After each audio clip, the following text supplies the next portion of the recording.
Hello, this is Rob Woods and welcome to episode 11 of the Fundraising Bright Spots podcast.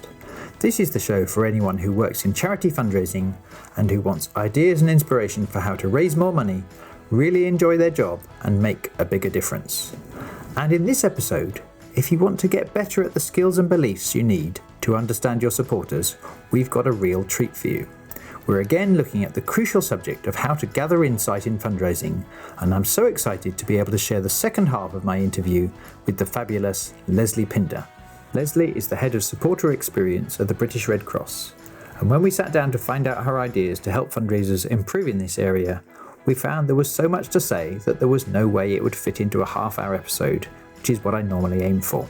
So if you like this one, please do go back and listen to more of Lesley's ideas in episode 10. But for now, you're about to hear Lesley's advice on several more important elements of fundraising insight, including how you get the sceptics in your organisation, including those more senior than you, to buy into the importance of gathering insight, how Lesley helps people embrace the need to be open-minded and brave as they search for insight, in spite of the natural human need for certainty, and ideas to make it less arduous and more fun for your supporters to provide you with valuable insight. I learnt so much from my conversation with Lesley, and I hope you find it helpful too. This episode of the Fundraising Bright Spots podcast is brought to you by the Bright Spot Members Club. As a practical alternative to one-off conferences and courses whose impact can fade all too quickly, the Members Club is an online resource that gives you ongoing access to a whole library of video training courses, monthly coaching webinars and live training events. It's all designed to help you learn, enjoy your job and raise more money. To join the 300 fundraisers already in the club, or just to find out more, go to brightspotfundraising.co.uk. We join the conversation as Lesley is weighing up the issue of when you really should seek help and get insight research done professionally, and when, as we're talking about for most of this episode, you could do some things yourself that will absolutely improve the success of your fundraising project. I think it's important to say that by no means do I think that you should never do big, large-scale research projects with professional research agencies. If you're trying to solve a big, complex problem or you're trying to make really big change for your organisation that really does require a huge amount of rigour, absolutely you should work with a professional research agency. If you want to understand who your supporters are so that day in, day out, you can have a bit of empathy and understand who you're creating for, you can do it yourself. And even if you do big research pieces of work, I would always say that a research agency that brings the client in to observe the interviews, to be involved in the research, to help analyse the findings, that research will get used. A 200-page deck of graphs and quotes and photos will never get used, or it will by about 3 people, usually the people that were involved in getting the research done. So yes, there's always a space for good, robust, professionally done research by professional researchers, but you shouldn't also be afraid of having a go yourself. But just know that you don't want to make vast investment decisions based on 15 diaries. It's about you getting a much deeper understanding about who you're creating for. The number of arguments that you'd have internally about whether people like this or don't like this, or whether somebody would respond to this or wouldn't respond to that, the amount of time and money you will save by genuinely understanding your supporters' genuine real life feelings and lives is like unsurmountable. I can't even come close to say how much time and money you will save and how many arguments you will save about issues that we have huge assumptions about how people feel about certain topics. And the only way you're ever going to know if you're right is by speaking to them and asking them. Yeah, and I agree. There's so many arguments and difficult meetings we have because someone is giving their opinion on what is good copy or bad copy, or what the name of the event should be. And often they're a person with importance or authority in the charity, and they're saying it based on them, and they are just not the target market. Yeah. And that's still, and probably our listeners, they know that problem only too well. What would be your advice if some of the solution is to get better quality insight and understanding into that supporter in order that the person who's got to sign off the budget, has a more robust approach to it rather than just their own opinion. Do you have any tips on how they might go about actually making that work in practice? Oh, that's such a good question. I actually had a chat with an Insight colleague earlier today, and we were talking about that moment where the skeptic becomes the biggest advocate for the thing that you're doing. And it happens a lot where you might start a research project. I did one with an organisation, and one of the most senior leaders just didn't buy into it at all. He's just like, how you're going to make decisions based on Post-it notes. And so, no, really, we're not. And I think the only answer is, for me, well, not the only answer, there's a couple of answers, is find out, get all those people in the room and find out what they think the answer is. Get all those assumptions out, find them out, write them up in a big list and go, okay, we're going to go out and test some of these things. We might find that you're right. Cool, that's great, but let's go and check. And that's good because it makes them feel like they've been heard. And sometimes they will be right. And then that also means that we won't get that, well, I could have told you that. And you're like, well, you did tell us, but now we know it's true. And therefore, when you say it next time, we're not going to argue with you. But the converse also is, you think you know the answer, but you might not. And I think it's really important to get those fears and objections out early and listen to them and write them down, and don't just dismiss them as, oh God, they're moaning again about it. They could be right, and that's just as valid as if they're wrong. And then involve them, bring them along to interviews, get them involved in, and not as like behind a glass window, but like in the room, taking notes for you, helping you out with research. Get them involved in the process and show them your workings as well, so that they can see that there is thought behind it and rigor. And again, like I said earlier, you're not going to just make one. I think we do have a tendency, is like, right, we're making a decision on this. We've made the decision, that's it. And then we never change anything or look at it again for 2 years. It should be a constant development process. Like, we think this is what we found out. You still don't agree with us. Can we please just go away and test it then? What more evidence do you need from us to show you that this is right? Is it prototyping something? Is it taking it out and do something live? Is it a small test? Whatever you need, we'll go out and we'll try and find the evidence until you can feel comfortable that we're making the right decision. I think that's the only way, really. Listen to them and don't just dismiss it. Yeah. So a couple of really smart things there. Surprise, surprise. If we genuinely involve them in the process, it's so much more likely that they're not going to be just evaluating it in a month's time when it's all done and dusted, and they're more likely to just intellectually respect the rigor with which we're approaching. Yeah, absolutely. And similarly, and not just with senior stakeholders, with everyone. So when we kicked off that first project at the Red Cross, we had a hunch workshop that was with the data analysts that had done the data analysis for us. He did a big report, but we were like, no, come and tell us, like, what do you think it means? What do you think this is telling us? Which makes people deeply uncomfortable, because they're like, but I don't know if it does mean that. I just think it might. And I'm like, cool, that's fine. You don't need to know the answers. And then we'd ask the web analysis guy and the people who delivered our welcome journeys and the direct marketing team, like, what do you think? Like, what do you think the answer to this is? What do you think the problem is here? What do you think these people need? And then as you start to build evidence that either confirms or denies it, then they're involved in that process, and it's they're not just handed a document five months later that says, oh, that stuff you said is wrong, by the way.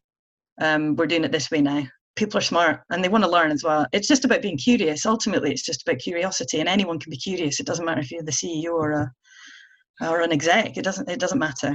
Yeah. Well, so you say people are curious, and I do agree that all human beings have the capacity for curiosity. Yeah. I've been doing my best to become more curious, to more value curiosity as a thing I do. But the reason I'm having to try harder is I also think there's a thing in the human condition that likes to be right. Oh, yes. We like right and wrong. I'm watching a TV program at the moment which keeps annoying me because it's all shades of grey, and I want to know who the goodies and baddies are. And I recognise, my wife's much more mature in her attitude to story and art and life and that, and it doesn't bother her at all. But I do think the attractiveness of certainty. Oh, I can see why human beings need some level of certainty, but early in this interview you said something which in a way was surprising to me, which was there is never going to be one final right answer. No. I mean, I guess that was always true, but it's especially true at this time in history where socially, politically, economically, everything is in so much period of change. I'd love your opinion on that notion of human beings.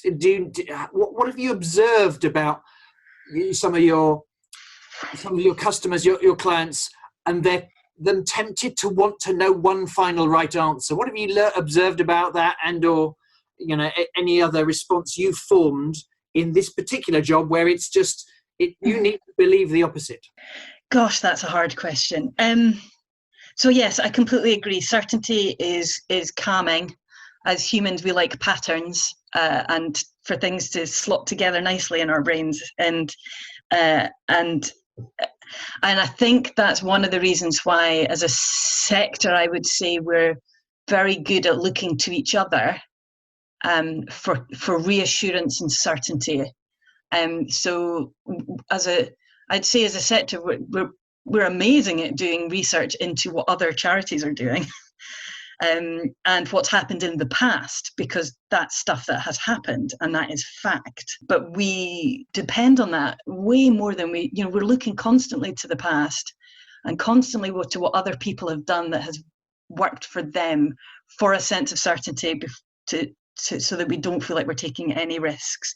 And I think that's what's led to a sector that looks identical and does the same. All of our marketing is identical. Our letters all look the same. Our websites all have the same headings. Our community fundraising events are all we all look the same because there's safety in that, I think. And what I hear more and more from supporters is that isn't meeting their needs anymore, and they're not inspired by it anymore, and they've become bored of it. But that's the only way of giving they know, because it's the only way of giving we're giving them. And that becomes self-perpetuating, because people think, well, but people respond to that, so therefore we should keep doing that. And it just becomes self-perpetuating, despite the fact that a lot of our donor bases are shrinking because people are done with that. And we've not worked out a way to offer them anything different because we want certainty. So we're waiting for the next thing for somebody to do that we can all jump on and copy. But the world just doesn't work like that anymore. And so the approach that we take, which is asking questions constantly, is really unsettling. Starting a project, if I start a project, somebody will always say, so what's going to come out at the end? And I can never give them an answer. I don't know if this project that we're going to be kicking off in the new year is going to mean a new email journey or a completely new way of thinking about support. It might mean we use telephone in a different way. I don't know the answer, and that's really unsettling. And it's unsettling because we're not built in organisations for uncertainty. We do year plans, 6 months before the end of the year before, which puts us in boxes for 12 months that doesn't allow space for uncertainty, because we can't change our resourcing and our budgets, and we can't pivot, because if we pivot, it takes 3 months of decision making and sign off, and by the time we wanted to pivot, it's too late. And so it's just, at the moment, I think we're in a real transition period as a whole sector of moving away from certainty to uncertainty, and it is unsettling and it's hard. But there are processes and ways of thinking that can create comfort within that uncertainty, if that makes sense. So design thinking or service design has an approach to uncertainty that makes uncertainty comfortable. Yeah. I don't know if that makes sense, but there's ways of finding a way through uncertainty that has a process behind it. Just random uncertainty and I find comfort in the process of finding answers, which research can help you do. And the amount of projects that I've seen in different organisations where you're almost having to undo the previous work that was done because somebody just said, this is the answer, and the answer is this, and we're just going to do it without any research. And then it doesn't work because they wanted a firm decision. And the world doesn't work like that anymore. So that was a bit of a diatribe. Anyway, I've been thinking about this a lot recently, as you can probably tell. One of the big learnings for me during this interview and trying to get my head around what it is you do and how you operate and the mindset you have to get these results that you get is the biggest thing is it takes courage. If it's risky to lean into and accept a level of uncertainty of what we might find out, the biggest thing, seems to me, more than time, more than money, more than anything else, it's a brave approach to be willing to jump in not knowing what's going to happen. But the good news is I'm hearing you don't just have to have this blind courage that not many of us are blessed with. What I'm hearing is you in your own career have managed to do it more and better than most, and now you help your colleagues and teams and departments do it better than most because there is a reassurance in the process. So the big picture, it is risky, but the more we believe in the process, the more we're holistic about it, the more we design the correct research approach depending on our particular situation, the more you make use of the process. Each one of those smaller chunks actually enables us to take on the risk. Have I broadly understood your situation? Yeah, absolutely. And I think one of the mistakes I've made in the past is forgetting how frightening it can be. I still find it terrifying, to be honest, but I just have to hang on to that process. But it's a process I really know now, and I forget sometimes that it's still new for other people. So always just re-articulating what the process is that you're going through at every stage of a project is really important, not just at the beginning, and just constantly reminding people, like, we're doing it in this way, these are the questions we're trying to answer. We're so lucky at the Red Cross because there's my team that is using this approach to, exploration through insight and asking questions and trying to solve problems through curiosity. There's also, we have a fundraising and innovation team who use the same approach. And then we have a central hub that are really looking at how we are people-centered in our services. And we've got service designers joining all the time. So this language of curiosity and problem solving and insight-led work is becoming quite commonplace now in the organisation. So people are getting more and more comfortable with it and more used to doing it, which is amazing. And I think that's going to just increase as we move into our future, which is all about being people-centered. So yeah, I'm lucky to have found myself somewhere where I'm not just a lone person shouting in the background. It's at the heart of everything that we're trying to do now, which is amazing. Yeah, and it's so impressive to see how that is in your culture more now and in your process. But if many of our listeners are in either large organizations that aren't at that level yet, or frankly more of the listeners are going to be in medium-sized or especially small organizations, and they might be the sole fundraiser or they might be part of a small team, what would your advice to them be if either there's a particular event or mid-level segment or project they're planning and they've realized they should try to work more this way rather than jump in and do the project without the research? What would your advice be to that listener as to how they could take on more of your mindset and more of your process without this bigger resource? Oh, that's such a good question. Where to start? So I'm closing my eyes and imagining I'm putting myself in the shoes of previous Lesley, who worked at a kind of small, medium-sized charity, and what would I have done differently when I set up a new event? I think the best thing you can do is really try and think about who are you creating this thing for, and how can you find out how they feel about it. If you're creating a new event or you want to look at how you might improve a stewardship mailing that you're doing, contact the people that you're sending it to or that you're inviting to the thing and talk to them. And don't ask them, how do you think we should improve the event straight off? Just find out why they support you, what they care about, what else is going on in their lives, how they support other organisations, and then start talking to them about, do you remember if you came to that event last time? How did you feel? What did you like about it? What didn't you like about it? Just speak to them. And I'd pick 10 people and see what they tell you, and then and you'll be amazed at how it might surprise you. Design thinking is basically the thought process I'm talking through, and there's loads of brilliant online resources about design thinking that you can access for free.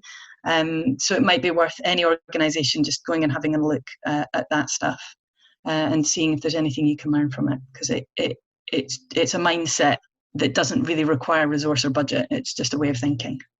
So it could be really simple of marking out, a couple of hours to just make 6 or 7 phone calls to people who've done that event in the past, or the kind of person who would be doing that event in the future.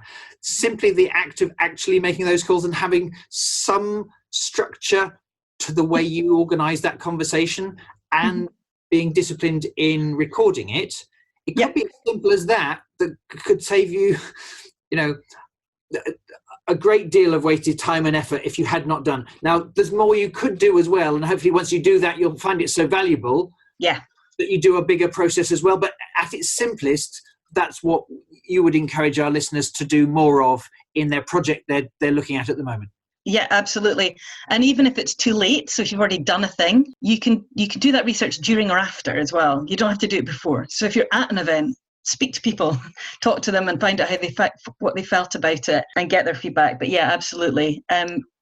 As much as you can, make the effort to go out and speak to real life, actual humans, and don't just ask them about your charity and what you want to hear. Have a conversation and listen. So that's another key learning point I've taken from this interview, Lesley, is instinctively we might think we wanted to ask about our charity or their approach to our event. And a key thing that you're constantly trying to do is not be so self-focused, but focus on them and their life and their feelings to a particular issue or cause, but not necessarily their approach to your charity or your event. And more of those questions are more likely to be enlightening, and therefore in due course improve your product, rather than the knee-jerk, what do you think of our thing? Yeah, absolutely. I mean, there's stuff that you can test. Don't ask an interview what you can learn by testing. So like, do you prefer this subject line, A or B? Like, don't ask those questions, just test it. Just send one half to, there's questions you can just find out by testing. Ask the questions that you can never get the answers to from a survey or an A/B test. The why underneath their behavior is what you want to find out, not their behavior, because you can see that from what they're doing already. Yeah, thank you. One question that occurred to me, and I often ask people on the podcast, is this you've given so much good ideas and tips, so I better understand your mindset now and some tools. I wonder if there's one example or two that stands out, either from when you've been at Red Cross or you mentioned before at Breast Cancer Now. Could you just give us like a mini case study or example of a question that needed more insight, and really top line what your process was, and crucially I'm interested in how that might have led to something different being done, how the stewardship piece changed, or you did then explore a market in a different way. Is there an example that springs to mind so that we can then see your overall process through that mini example? A previous example, okay. At Breakthrough Breast Cancer, we did a piece of work around, actually it was Breast Cancer Now by that point, actually, and we did a piece of work around tribute funds and people who give in memory of somebody, and through that piece of work we looked. There's a lot of off-the-shelf platforms that you can use for tribute funds and in memory giving, and they were very much chosen because they gave you all the functionality that you thought people would want. It integrated well with your database, and it was very just, you just off the shelf, or you would use Just Giving or a similar sort of off the shelf platform. And what we did is we went and spoke to, and this was a relatively small number of people. We spoke to around about 10 people who had tribute funds with the charity, and talked to them about what it meant to them, and why they set one up, what it meant to them, how they used it and how they revisited it, and the emotion behind it. And we realized that really it wasn't necessarily about all singing, all dancing functionality, but the messaging and the heart of what they were trying to do, and why their friends and family would go and make a donation, and what it gave them emotionally at a point where they were feeling incredibly vulnerable, and when there was a lot going on in their lives, that the simplest we could make it, the better. The more heartfelt we could make it, the better. And crucially, the one thing that came out above and beyond anything that we didn't expect, was that it's not about the charity and it's not about the person setting up the tribute fund, it's about the person who passed away. And we used that insight both to help design a platform that was then used, and we worked with a digital agency that actually hadn't really worked in the charity sector before, who helped create. Interestingly, the digital agencies from the charity sector said, it's impossible to set up a platform like that. You might as well just use one that already exists. And these guys were like, of course you can. And they continued throughout the process of developing that platform to bring those tribute fund holders into the design process to make sure that it was still reflecting what they felt that they needed. So they helped with the build of the actual platform, but then on the other side, it also impacted the creative and the way that the language that they used, and the design agency that we worked with on the creative side of it came to all of that, the interviews with the tribute fund holders and spoke to them and were partners with us rather than just getting a brief and told go off and do that thing. And so it both shaped the messaging that we used and then also the platform that we used. I don't know actually now if it's still live, if I'm brutally honest, because it was a few years ago before the most recent merge. So but that was really powerful because it changed our assumptions that you can't set up your own platform, that the platforms that already existed were created for the tribute fund holders, which they were never done. They were created for the charities, not for the people who had a loved one who passed away. And I think that was a really powerful and actually quite small piece of research that just completely flipped our thinking around it. And it's one that I'm quite proud of.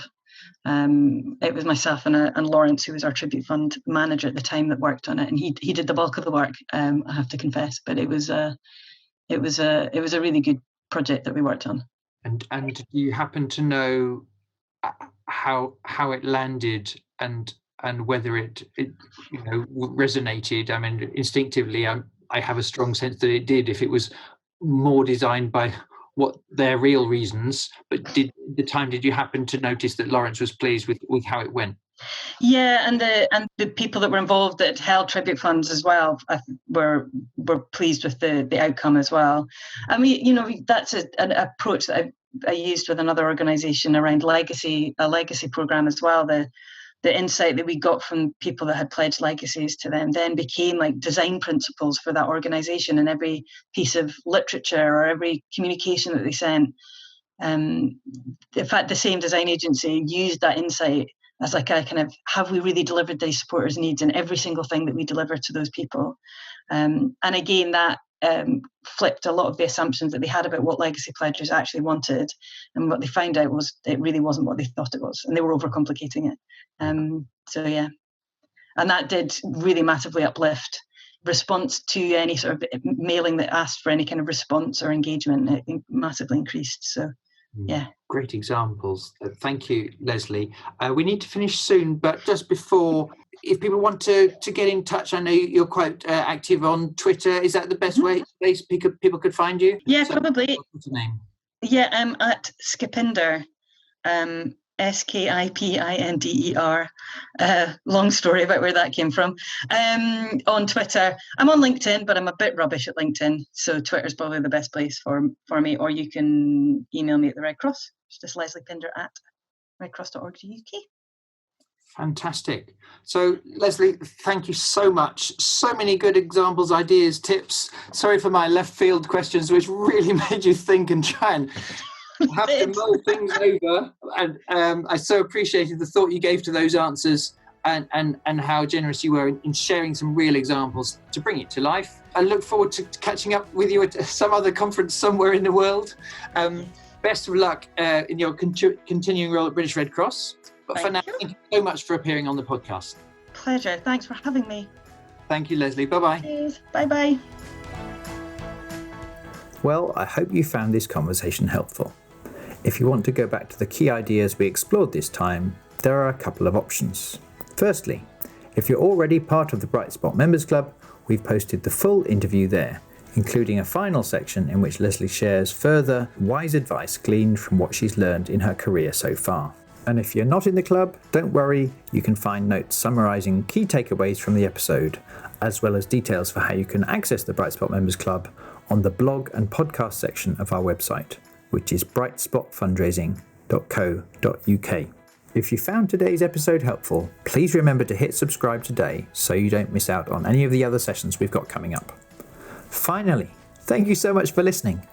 The habit of continuing to learn throughout your career is something I've seen in all the high-achieving fundraisers I've interviewed in the last 2 decades.